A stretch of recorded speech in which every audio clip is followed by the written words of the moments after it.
Hi all, welcome to CC Plus. ഞാൻ Ananthu.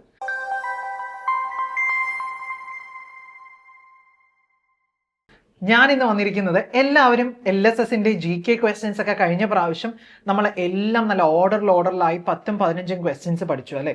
Maths പഠിച്ചു, GK പഠിച്ചു. അപ്പോൾ ഇന്നും ഞാൻ കുറച്ച് GK ക്വസ്റ്റ്യൻസ് ആയിട്ടാണ് വന്നിരിക്കുന്നത്. അതും പ്രീവിയസ് ഇയർ ക്വസ്റ്റ്യൻസ് ആണ് കേട്ടോ. 2024 ഫെബ്രുവരിയിലെ പ്രീവിയസ് ഇയർ ക്വസ്റ്റ്യൻ GK ആയിട്ടാണ് വന്നിരിക്കുന്നത്. കാരണം റിപ്പീറ്റഡ്ലി ചില ക്വസ്റ്റ്യനുകൾ എന്ത് ചെയ്യുന്നുണ്ട്, റിപ്പീറ്റഡ് ആയിട്ട് ചോദിച്ചിട്ടുണ്ട്. അപ്പോൾ നമുക്ക് അതും ഒന്ന് പഠിച്ചിരിക്കാം, നമ്മൾ അറിഞ്ഞിരിക്കേണ്ട കാര്യമല്ലേ, GK അല്ലേ. അപ്പോൾ നമുക്ക് പ്രീവിയസ് ഇയർ ക്വസ്റ്റ്യൻ തന്നെ ആദ്യം ഒന്ന് അനലൈസ് ചെയ്ത് നമുക്ക് പോകാം. അതിനു മുമ്പ് നമ്മുടെ CC Plusൽ LSSന്റെയും USSന്റെയും സ്കോളർഷിപ്പ് എക്സാമിന് വേണ്ടിയുള്ള കോച്ചിങ് നമ്മൾ സ്റ്റാർട്ട് ചെയ്തിട്ടുണ്ട്. ഓൺലൈൻ ക്ലാസ്സസ് ആണുള്ളത്. ഓൺലൈൻ ആണ്, ഓഫ്ലൈൻ ആണല്ല, ഓൺലൈൻ ക്ലാസ്സസ് ആണുള്ളത്. നമുക്ക് എക്സാം ഫോക്കസ്ഡ് സ്റ്റഡി മെറ്റീരിയൽസ് ഉണ്ട്, അതേപോലെ previous year question and answer സെഷൻസും ഉണ്ടാവും. അപ്പോൾ ഇതെല്ലാം ചെയ്ത് നമുക്ക് അടിപൊളിയായിട്ട് എന്ത് നേടാം, LSS നേടാം. LSS സ്കോളർഷിപ്പ് എന്നൊക്കെ പറഞ്ഞാൽ നമ്മൾ എന്താ പറയുക, ജസ്റ്റ് ഇപ്പോൾ ഇത്ര രൂപയ്ക്ക് വേണ്ടി നമ്മൾ സ്കോളർഷിപ്പ് എക്സാം നേടുക എന്നല്ല. അത് പഠിച്ചെടുക്കാൻ പറ്റുന്നവരാരാ, ഓണപരീക്ഷയ്ക്കൊക്കെ നല്ല മാർക്ക് വാങ്ങി നിങ്ങൾ അപ്ലൈ ചെയ്യാനായിട്ട് റെഡി ആയിരിക്കണവരാണല്ലേ. അപ്പോൾ എന്ത് ചെയ്യണം, ഇതിനു വേണ്ടി നല്ലപോലെ പഠിക്കുകയും ചെയ്യണം. അത് നമുക്കൊരു ക്രെഡിറ്റ് ആണ് മക്കളെ. നമുക്ക് മാർക്കിന് വേണ്ടി അല്ലെങ്കിൽ ഇത്ര രൂപ കിട്ടും എന്നുള്ളൊരു സ്കോളർഷിപ്പിനല്ല, നമുക്കൊരു ക്രെഡിറ്റ് തന്നെയാണ്. ഞാനൊരു LSS വിന്നറാണ് അല്ലെങ്കിൽ ഞാനൊരു USS വിന്നർ ആണെന്ന് പറയുന്നത് വലിയ കാര്യം തന്നെയാണ് കേട്ടോ. അപ്പോൾ അത് എല്ലാവരും ഒന്നൊന്ന് മനസ്സിൽ വിചാരിക്കുക. നല്ല ഓണപരീക്ഷയ്ക്ക് നല്ല മാർക്ക് വാങ്ങി LSSന് പ്രിപ്പയർ ചെയ്യുന്ന എൻ്റെ എല്ലാ കുട്ടികളും ഉണ്ടല്ലോ, എന്ത് ചെയ്യണം, നല്ല രീതിയിൽ GK ക്വസ്റ്റ്യൻസ് ഒക്കെ കാണുക. CC Plusന്റെ യൂട്യൂബ് ചാനലിൽ GKക്കും മാത്സിനൊക്കെ ആയിട്ട് LSSന്റെ വീഡിയോസ് ഇട്ടിട്ടുണ്ട്. നിങ്ങൾ അതിരുന്ന് മറക്കാതെ കാണുക കേട്ടോ. അതേപോലെ തന്നെ നമ്മുടെ ബാച്ച് ക്ലാസ്സസിൽ ജോയിൻ ചെയ്യാനായിട്ട് എന്ത് ചെയ്താൽ മതി, സർ ബോർഡിലുള്ള 9496949929 എന്ന് പറഞ്ഞിട്ടുള്ള നമ്പറിൽ കോൺടാക്ട് ചെയ്യുക. അവർ കറക്റ്റ് ആയിട്ടുള്ള ബാക്കി ഡീറ്റെയിൽസ് നമുക്ക് പറഞ്ഞു തരുന്നതാണ്. അപ്പം നമുക്ക് ക്വസ്റ്റ്യൻ ഡിസ്കഷനിലേക്ക് പോകാം. അപ്പം നമുക്കിനി ക്വസ്റ്റ്യൻസിലേക്ക് പോകട്ടോ. അപ്പോൾ എല്ലാവർക്കും ഇപ്പോൾ ബോർഡിൽ കാണാം, LSS പരീക്ഷ ഫെബ്രുവരി 2024 പൊതുവിജ്ഞാനത്തിൻ്റെ ക്വസ്റ്റ്യൻസ് ആണ് നമ്മൾ നോക്കാൻ പോകുന്നത്. അപ്പോൾ നോക്കിക്കേ, ഇതിൽ എല്ലാ ചോദ്യങ്ങൾക്കും ചോദ്യ പേപ്പറിൽ നൽകിയിരിക്കുന്ന സ്ഥലത്ത് ഉത്തരം എഴുതേണ്ടതാണ്. 15 മുതൽ 24 വരെയുള്ള ചോദ്യങ്ങളാണ് പൊതുവിജ്ഞാനത്തിൽ ഉൾപ്പെടുത്തിയിട്ടിരിക്കുന്നത്. ഓരോ ശരി ഉത്തരത്തിനും 1 സ്കോർ വീതം ലഭിക്കുന്നതാണ്. നമുക്ക് സ്കോറും അവിടെ കൊടുത്തിട്ടുണ്ട്.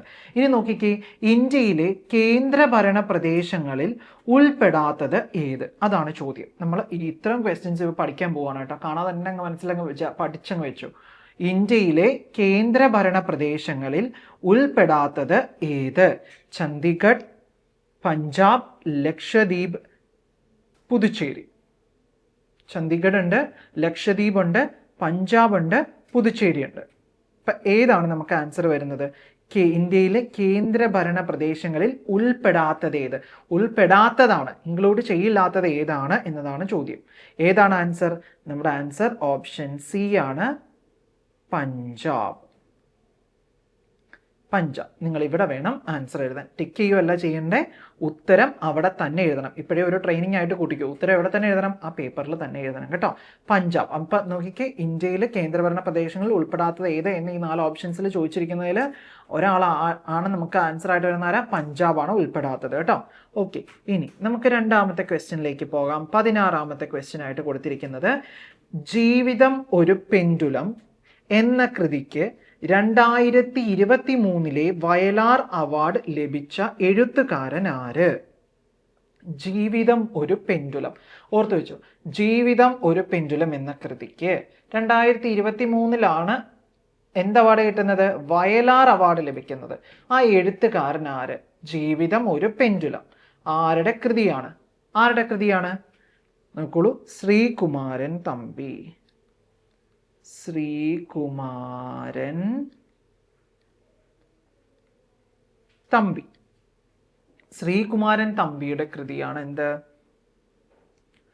ആൾ എഴുതിയതാണ് എന്ത്? ജീവിതം ഒരു പെൻഡുലം എന്ന കൃതി.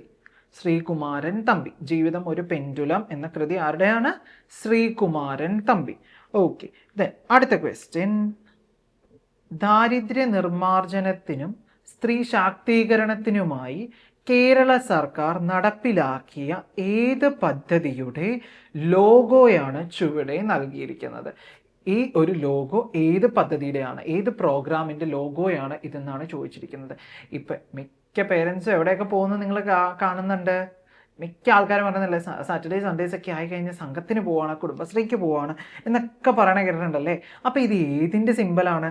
കുടുംബശ്രീയുടെ ആണോ, നിലാവാണോ, ലൈഫ് മിഷൻ്റെ ആണോ, ശുചിത്വ മിഷൻ്റെ ആണോ? ഏതിൻ്റെ സിമ്പലാണ് ഈ പറഞ്ഞിരിക്കുന്ന എന്താ പറയുക, നമുക്കൊരു ഫ്ലവേഴ്സ് 3 ഫ്ലവേഴ്സ് വെച്ചിരിക്കുന്നത് നമുക്ക് വേണമെങ്കിൽ പറയാം അല്ലേ.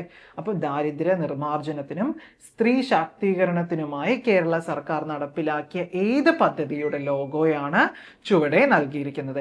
ഏത് പദ്ധതിയുടെ ലോഗോയാണ്? കുടുംബശ്രീയാണ് കേട്ടോ. ഇത് കുടുംബശ്രീയുടെ ലോഗോയാണ്.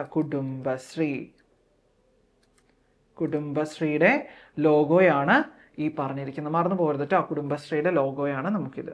ഓക്കെ, ദെൻ അടുത്തത് 18ാമത്തെ ക്വസ്റ്റ്യൻ. മനുഷ്യനെ ബഹിരാകാശത്തെത്തിക്കുന്ന ഇന്ത്യയുടെ പ്രഥമ ബഹിരാകാശ സഞ്ചാര പേടക പദ്ധതി ഏത്? മനുഷ്യനെ ബഹിരാകാശത്തെത്തിക്കുന്ന ഇന്ത്യയുടെ പ്രഥമ ബഹിരാകാശ സഞ്ചാര പേടക പദ്ധതി ഏത്? ആദിത്യ, മംഗൾയാൻ, ചന്ദ്രയാൻ, ഗഗൻയാൻ. ഏതാണ് നമ്മുടെ ആ ഒരു ഫേമസ് മിഷൻ? മനുഷ്യനെ ബഹിരാകാശത്തെത്തിക്കുന്ന ഇന്ത്യയുടെ പ്രഥമ ബഹിരാകാശ സഞ്ചാര പേടക പദ്ധതി ഏതാണ്? ഗഗൻയാൻ. ഗഗൻയാനാണ് നമുക്ക് അതിന് ഉത്തരമായിട്ട് വരുന്നത് കേട്ടോ. ബഹിരാകാശത്ത് മനുഷ്യനെ എത്തിക്കുന്ന ഇന്ത്യയുടെ പ്രഥമ ബഹിരാകാശ സഞ്ചാര പേടക പദ്ധതി ഗഗൻയാൻ.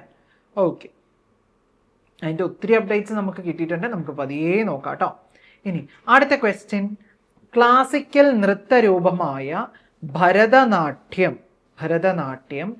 രൂപം കൊണ്ടത് ഇന്ത്യയിലെ ഏത് സംസ്ഥാനത്താണ്? എവിടെയാണ് ശരിക്കും പറഞ്ഞാൽ ഇന്ത്യയിൽ എവിടെയാണ് ഭരതനാട്യം രൂപം കൊണ്ടത്? അതാണ് ക്വസ്റ്റ്യൻ. ക്ലാസിക്കൽ നൃത്തരൂപമായ ഭരതനാട്യം രൂപം കൊണ്ടത് ഇന്ത്യയിലെ ഏത് സംസ്ഥാനത്താണ്? കേരളം, തമിഴ്നാട്, ഒഡീഷ, ഗുജറാത്ത്. ഏതാണ്? കേരളമാണോ, തമിഴ്നാട്ടാണോ, ഒഡീഷയാണോ, ഗുജറാത്താണോ? ഭരതനാട്യമാണ്. എവിടെയാണ്? തമിഴ്നാടാണ് കേട്ടോ. തമിഴ്നാട്ടിലാണ് ഭരതനാട്യം രൂപം കൊണ്ടത്. Okay, then 20. ക്വസ്റ്റ്യൻ നമ്പർ 20 നോക്കിക്കേ. ഇന്ത്യൻ വനിതാ ക്രിക്കറ്റ് ടീമിൽ അംഗമായ ആദ്യ മലയാളി താരം ആര്? എന്താണ് ക്വസ്റ്റ്യൻ? ഇന്ത്യൻ വനിതാ ക്രിക്കറ്റ് ടീമിൽ അംഗമായ ആദ്യ മലയാളി താരം ആര്? Keerthi James, Minnu Mani, Sanjana Sajeevan, Jincy George. 4 options നമുക്ക് തന്നിട്ടുള്ളത്. അപ്പോൾ ആരാണ് ഇന്ത്യൻ വനിതാ ക്രിക്കറ്റ് ടീമിൽ അംഗമായ ആദ്യ മലയാളി താരം? നമ്മുടെ ആൻസർ വരുന്നത് ഓപ്ഷൻ സി ആണ്, മിന്നുമണിയാണ് ഇന്ത്യൻ വനിതാ ക്രിക്കറ്റ് ടീമിൽ അംഗമായ ആദ്യ മലയാളി താരം കേട്ടോ. മിന്നുമണി ഓർത്തിരിക്കണം കേട്ടോ എല്ലാവരും. Okay, then question number 21. Question number 21 option ഇല്ല, നമ്മൾ തന്നെ എഴുതണം അല്ലേ. ഓപ്ഷൻ നമ്മൾ തന്നെ എഴുതണം. സ്വാതന്ത്ര്യം എൻ്റെ ജന്മാവകാശമാണ് എന്ന് പ്രഖ്യാപിച്ച ലോകമാന്യ എന്നറിയപ്പെടുന്ന ഇന്ത്യൻ സ്വാതന്ത്ര്യ സമര സേനാനി ആര്? സ്വാതന്ത്ര്യം എൻ്റെ ജന്മാവകാശമാണ് എന്ന് പ്രഖ്യാപിച്ച ലോകമാന്യ എന്നറിയപ്പെടുന്ന ഇന്ത്യൻ സ്വാതന്ത്ര്യ സമര സേനാനി ആര്? ആരാണ് സ്വാതന്ത്ര്യം എൻ്റെ ജന്മാവകാശം എന്ന് പ്രഖ്യാപിച്ച ആരാണ്? ബാലഗംഗാധര തിലകാണ് കേട്ടോ.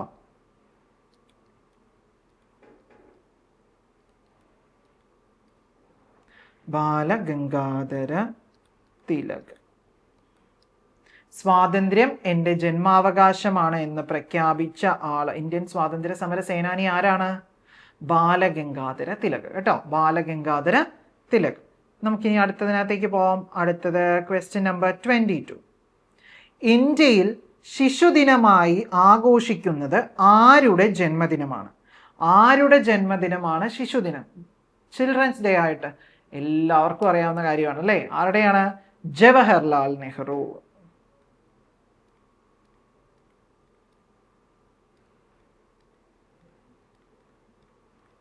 ജവഹർലാൽ നെഹ്റുവിൻ്റെ ജന്മദിനമാണ് നമ്മൾ ശിശുദിനമായി ആഘോഷിക്കുന്നത്. ഇന്ത്യയിൽ ശിശുദിനമായി ആഘോഷിക്കുന്നത് ആരുടെ ജന്മദിനമാണെന്ന് ചോദിച്ചാൽ നമ്മൾ അവിടെ എന്തെഴുതണം? ജവഹർലാൽ നെഹ്റു എന്ന് എഴുതണം കേട്ടോ. ദെൻ അടുത്ത ക്വസ്റ്റ്യൻ.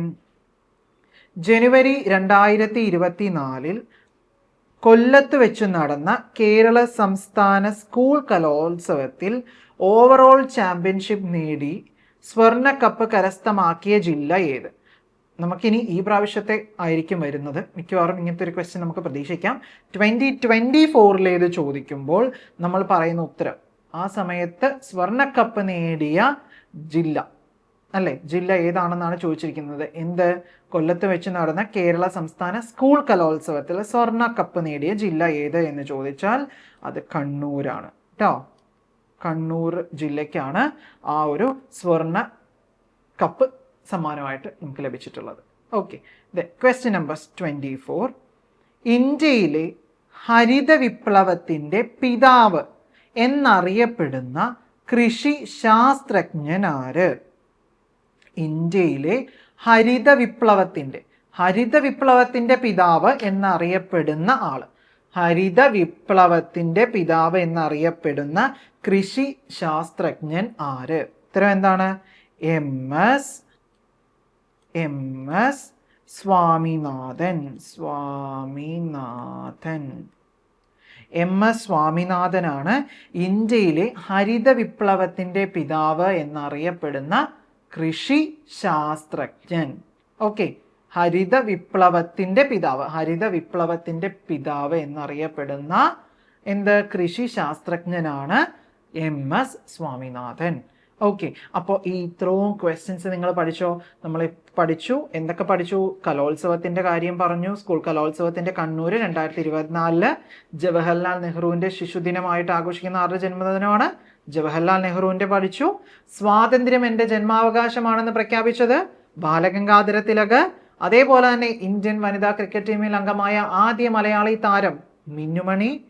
നമ്മുടെ ഭരതനാട്യം എവിടെ രൂപം കൊണ്ടതാണ്? തമിഴ്നാട്ടിൽ രൂപം കൊണ്ടതാണ്. അതേപോലെ തന്നെ മനുഷ്യനെ ബഹിരാകാശത്ത് എത്തിക്കുന്ന നമ്മുടെ മിഷൻ ഗഗൻയാൻ പദ്ധതി ഗഗൻയാനാണ്. അതേപോലെ നമ്മളൊരു സിമ്പൽ കാണിച്ചു. ആ സിമ്പൽ ഏതിൻ്റെ ആയിരുന്നു? കുടുംബശ്രീയുടേതായിരുന്നു. ഓക്കെ, ദെൻ അടുത്തത് എന്താണ്? ജീവിതം ഒരു പെൻഡുലം എന്ന കൃതി ശ്രീകുമാരൻ തമ്പിയുടേതാണ്. അതേപോലെ തന്നെ പഞ്ചാബ് കേന്ദ്രഭരണ പ്രദേശങ്ങളിൽ ഉൾപ്പെടാത്ത ഇന്ത്യയിലെ കേന്ദ്രഭരണ പ്രദേശങ്ങളിൽ ഉൾപ്പെടാത്തത് ഏത് എന്ന ക്വസ്റ്റ്യൻ്റെ ഉത്തരവായിരുന്നു നമ്മൾ പഞ്ചാബ് പഠിച്ചത്. അപ്പോൾ GKയുടെ കൂടുതൽ ക്വസ്റ്റ്യൻസിനും അതേപോലെ തന്നെ LSSൻ്റെ പ്രീവിയസ് ഇയർ ക്വസ്റ്റ്യൻ അനാലിസിസിനും ഒക്കെ എന്ത് ചെയ്താൽ മതി?